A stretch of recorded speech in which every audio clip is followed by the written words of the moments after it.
سلامونه دوستانو، سلامونه. نن مې د پیرس ښار داسې یو ځای ته راوستي چې ورې ګوسارک تېره د غوږ رالسونه وي، په کتو به خوشحاله شئ. دومره تاریخي او ښایسته ځای وګوره، خو لږ صبر وکړه، مخکې درته زه ښیم. ښه دوستانو، څنګه چې ما ویلي تاسو له به زه په هر کمنټس باندې ویډیو جوړوم.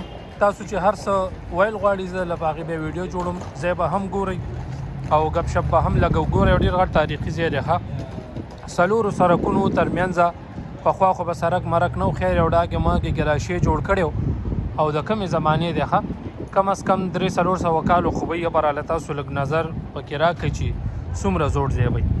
او خبرې د یو دروازې د خاطره دا دومره هوټلې رستورنټ او دلته میټرو هم راوستی ده، ټول نور ترانسپورټ هم دی او شاوخوا د هغې یو ځای نه څومره کار اخیستی دی. ګوره څومره دا ټول بلډینګونه منې زما په خیل چې د هغې یو شي د برکته ولاړ دي. ښه ځکه د کتو ته خلک راځي او شاوخوا څنګه چې په ما غرمه راله دلته مې له 15-12 روپو خوراک وکړو، داسې هر سړی کوي. ګوره ټول غټ بازار ورنه آباد دی، څومره ښایسته دوکانونه او ځایونه دي. دا رستورنټ دی، دا خلک دلته نور هم ځایونه دي، مخکې یو میوزیم ته هم لاره تللې ده، خو دغه ځای وګوره او نږدې نه هم درله ښیم او کونتر هم پکې خلکو پرېښي دي.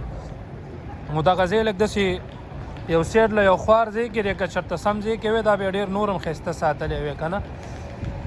دا وګوره دا رستورنټ دی، ډېره ښایسته دا خلک جوړوي، خو جمع دی، موسم یخ دی، بار څوک نشته. ګنې دلته بیا ډېر ښایسته ماحول وي. مخامخ وګوره درې بلډینګه دي په کارنل. وګوره درې واڼه څومره ښایسته جوړ کړي دي. ګوره دغه هم کوڅه ده، زه هم پوهېږم دا هم کوڅه ده، دا هم کوڅه ده. ګوره درې بلډینګونه په کارنل څومره ښایسته یې جوړ کړي دي.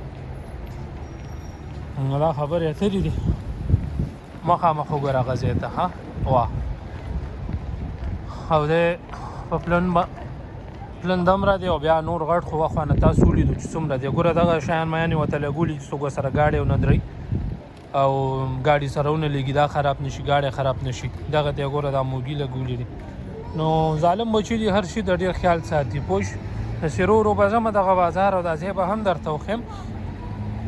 خو دومره وایم چې سیلګرۍ نه یورپ ډېره فایده اخیستې. وجه دا ده چې ملکونه ښایسته جوړ کړي دي. ښه پوه دا ګوره دغه د جنګلي چې تو دي دا لاندې میټرو ته لاره تللې ده. ښه خلکو سایکل یې درولي، میټرو کې چېرته تلي راځي واپس به خپل سایکل روان کړي.